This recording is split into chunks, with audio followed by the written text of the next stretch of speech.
Hey, what's going on, guys? Just a quick discussion slash update video with regards to the monster taming genre as a whole. Something I find really interesting as time moves on is how the perception of the genre has been evolving ever since the big boom in 2020, where monster taming games have really started to have traction, and it's honestly crazy to see how far we've come. I've said this before, but if you look at a lot of older monster taming articles referring to monster taming games, they generally don't use that term, which I'll get to in a minute, but oftentimes instead opt for the typical Pokemon clone, Pokemon knockoff, Pokemon ripoff, etc. In more recent times, however, we have seen monster taming articles and other influences refer to these games as monster taming, or at least monster catching, or Pokemon-like, or what have you. The point here is that I found that recently a lot more respect is being garnered for the genre, and I find it quite interesting. So over the past 20 years, pretty much just anything prior to 2020, a lot of titles like Monster Rancher, Jade Cocoon, Metabots, Dragon Warrior Monsters, SMT, etc. were labeled as Pokemon clones, despite some of these games, or at least their original iterations, being released before Pokemon, and most of these games play nothing like Pokemon outside of the very basic idea of obtaining monsters in some way and using them in battle, whether it be turn-based or otherwise. Then fast forward to 2020 and subsequently 2022, when we have games like Temtem, Nexomon, Coromon, etc. that are very clearly inspired by Pokemon down to the very core of their design philosophy. Now, this isn't a bad thing in my opinion. In fact, I love Pokemon-like games, but the reason I find this so interesting is because people are becoming more accepting of these games the more similar to Pokemon they become, thus not calling them Pokemon knockoffs, which I honestly find kind of hilarious. When discussing whether or not nostalgia was holding back the monster taming genre, I had mentioned that Pokemon-like games have done a lot for the genre, and this is an example of that. They tend to be more well received because they offer a familiar yet also new experience, catering to a generation that is primarily busy with working and honestly might not want to sink their teeth into something completely new. Now, obviously, there are going to be major exceptions to that, and some of you will disagree. You have games like Monster Sanctuary,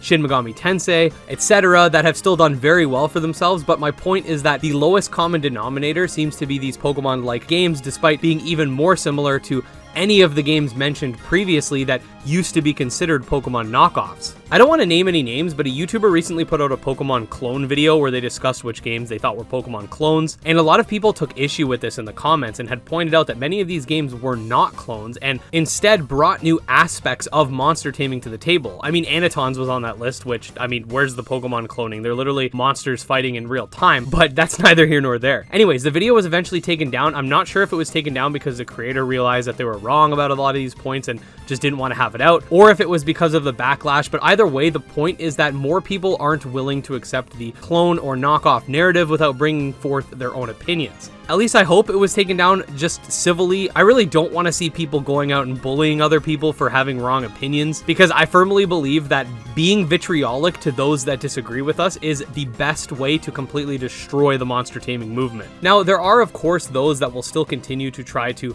mislabel any monster taming game as a Pokemon knockoff, and those generally tend to be fans of Pokemon that feel that the monster taming genre is some sort of Dexit conspiracy, but I assure you, many Pokemon fans play these monster taming games and enjoy them, and have also enjoyed the latest iterations of Pokemon, including Sword and Shield and BDSP. You'll find any video of mine that does critique Pokemon with those types of people that also play monster taming games, and there's nothing wrong with that. A lot of people thought that once Pokemon came out with a good game, that the monster taming genre would crumble, especially from those who are more vitriolic towards it, but that's not the case. I enjoyed Pokemon Legends and I'm still here. Even if Pokemon Scarlet and Violet are the best Pokemon games of all time, many of us are still going to enjoy what these different titles have to offer, and the genre will continue to grow in rapid succession.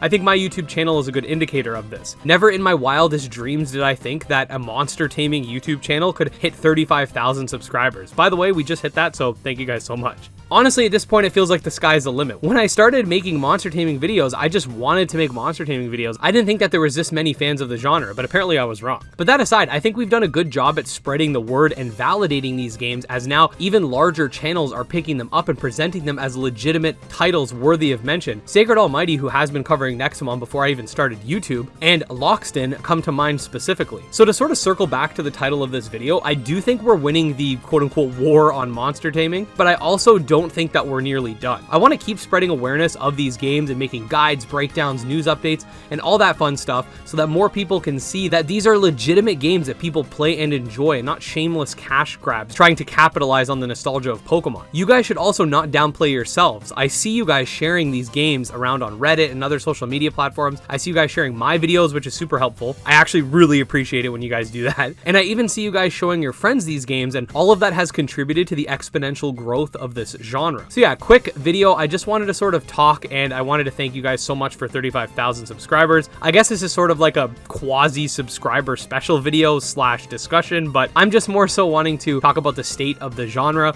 with regards to the positive sides of things rather than going after and debunking Pokemon clone, Pokemon ripoff slash knockoff articles or videos or whatever. Those are coming. I actually do have a video I'm working on in response to a video titled Top 10 Pokemon Knockoffs, and that video got a lot wrong, so stay tuned for that. But yeah, just positive vibes today. Make sure to let me know what you guys think about the current situation regarding monster taming games and what we could do to help further spread awareness. I'm really happy more people are using monster taming as a tag specifically. I know Steam has Creature Collector, but monster taming is easier to spell, it's more catchy, and it's more memorable in my opinion. I think Creature Collector or Creature Collecting tends to not really roll off the tongue, and it's clear to see why more people are using monster taming despite the tag existing for Creature Collector. Now, if you are a fan of monster taming games and want to join our community, definitely subscribe to my channel. I think outside of these specific game communities, like obviously Temtem's Discord has like over 100,000 people, and